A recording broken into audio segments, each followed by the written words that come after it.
तो hello friends, आज देखिए हम लोग क्या पढ़ने जा रहे हैं।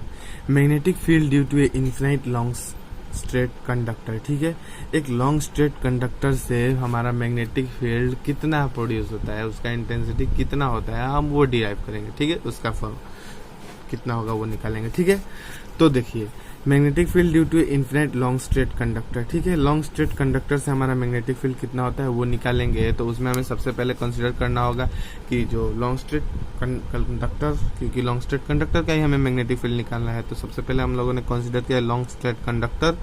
Late us consider a long straight conductor carrying a current I, जो करंट कर रहा है carry I.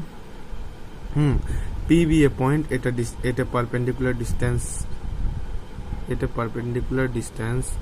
From the wire. ठीक है, at a perpendicular distance from the wire. ठीक है, तो एक स्ट्रेट कंडक्टर के उसमें से परपेंडिकुलर डिस्टेंस पॉइंट पी पर हमारा मैग्नेटिक, हम लोग पॉइंट पी कंसिडर किए, जो distance eight A point P be a point at a perpendicular distance ए। ठीक है, परपेंडिकुलर डिस्टेंस ए, वायर और पॉइंट पी के बीच में हमारा डिस्टेंस जो है वो ए है। ठीक है, at a perpendicular distance a from the wire. ठीक है, तो now according to Biot-Savart's law, अब बायोट-सेवर्ट्स लॉ के अनुसार हम लोग जानते हैं कि जो बायोट-सेवर्ट्स लॉ के अनुसार हम जानते हैं कि जो किसी वायर से अगर पी पॉइंट पे हम मैग्नेटिक फील्ड निकालते हैं तो डायरेक्टली प्रोपोर्शनल होता है डीबी के, डायरेक्टली प्रोपोर्शनल होता है आई के, डायरेक्टली प्रोपोर्शनल होता है डीएल के, डायरेक्टली प्रोपोर्शनल होता है करंट एलिमेंट के प्रोपोर्शनल होता है और साइन थीटा, और इन्वर्सली प्रोपोर्शनल आर स्क्वायर होता है। और यहाँ पे कांस्टेंट हम लगा देते हैं तो इक्वल हो जाता है, तो dB equal to mu naught by 4 pi I D L sine theta by R square. यही हमारा बायोट-सेवर्ट्स लॉ है, जिससे हम मैग्नेटिक फील्ड पता करते हैं किसी वायर से पी पॉइंट किसी एक डिस्टेंस पे। ठीक है,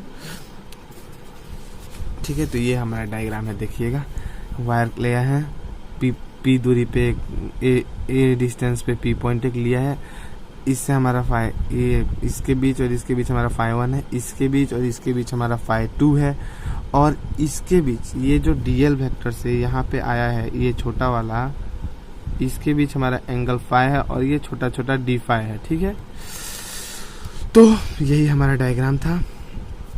तो अब बायोट-सेवर्ट्स लॉ के अनुसार हम लोग मैग्नेटिक फील्ड इंटेंसिटी निकाल लिए उस करंट एलिमेंट से, इस पॉइंट से इस पे कितना लग रहा है, पर टोटल वायर से हम निकालेंगे तो उसे इंटीग्रेट करेंगे। तो उससे पहले हम लोग अभी देखते हैं कि नाउ इन ट्रायंगल OBP में tan phi equal to L by a. ठीक है, tan phi ये हमारा phi है, तो हमारा L बाई ए मतलब tan equal to P by B, तो P by B L by a, तो L by a tan phi equal to L by a हमारा हो गया। अब यहाँ हम L एक्साइड कर दिए और A tan phi एक्साइड कर दिए। अब हम इसे डिफरेंशिएट करेंगे। क्यों डिफरेंशिएट करेंगे? क्योंकि L को हमारा L यहाँ नहीं दिया है, हमें DL दिया है, यहाँ पे DL दिया है, तो हमें L को डिफरेंशिएट करके उसे DL करना होगा। तो differentiating DL equal to A, तो कांस्टेंट बाहर हो जाएगा, और हम लोग ddx ऑफ tan x जानते होंगे कि sec स्क्वायर x होता है, ये डिफरेंशियल का फॉर्मूला है। तो हम जब tan x को डिफरेंशिएट करेंगे तो sec phi d phi मिलेगा। ठीक है, sec square phi d phi मिलेगा। तो ऐसे हम इक्वेशन 2 मान लिए। अब हमारा इन तीनों को ऐड करेंगे तो ये हमारा phi, ये हमारा यहाँ पे मैंने एंगल देना भूल गया, ये हमारा थीटा, और ये हमारा पाई बाय 2।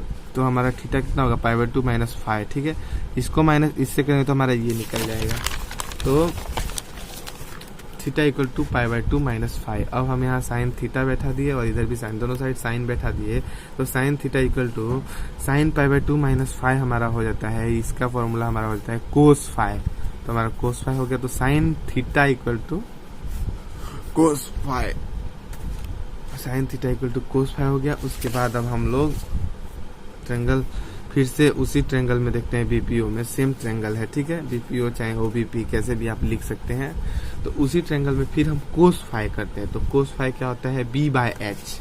तो बी बाय एच करने के लिए देखिए यहाँ पे cos 5 equal to B by H, हमारा बी ये है, एच ये है आर। ठीक है, ये हमारा आर, ये मैं थोड़ा साफ नहीं लिखा हूँ, ठीक है। ये जो हम ए बी के पास से जो पी पॉइंट पे लाइन लेंगे वो हमारा डिस्टेंस आर वेक्टर होता है, ठीक है।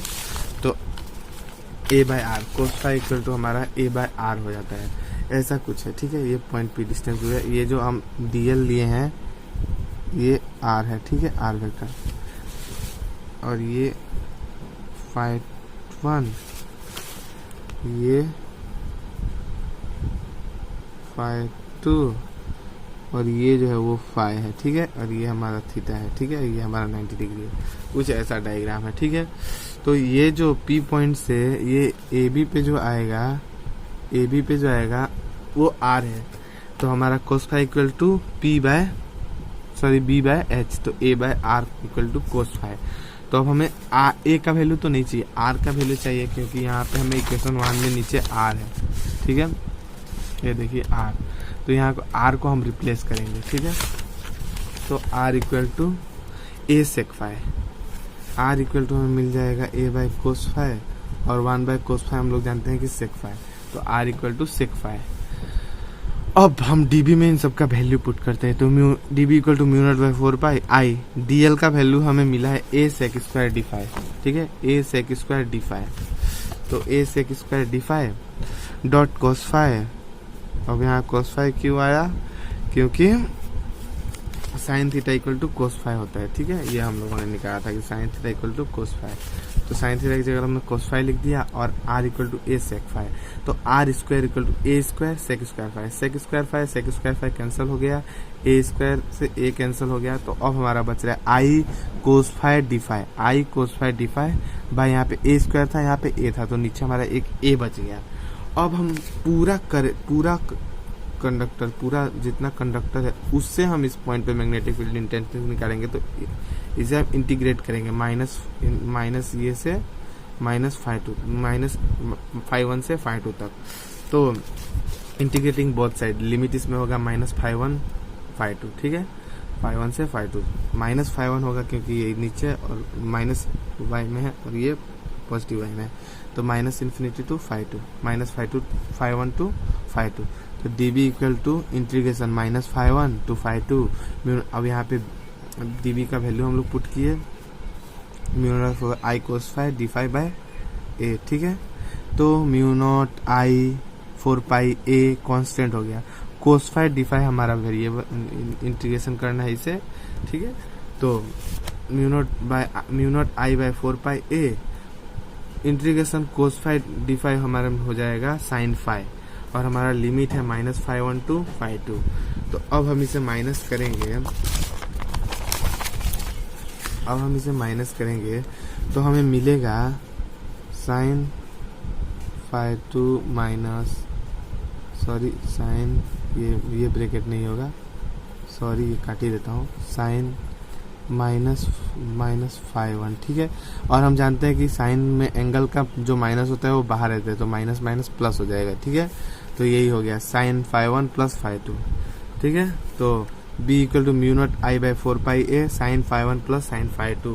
यही हमारा हो गया मैग्नेटिक फील्ड इंटेंसिटी का magnitude at a distance P, ठीक है, एट ए डिस्टेंस पी, ठीक है। पॉइंट पी पे हमारा वायर से डिस्टेंस पे हमारा कितना मैग्नेटिक फील्ड इंटेंसिटी होगा, तो उसका वैल्यू यहाँ पे हम लोगों ने निकाल दिया, ये होगा, ठीक है, स्ट्रेट पैरेलल कंडक्टर से।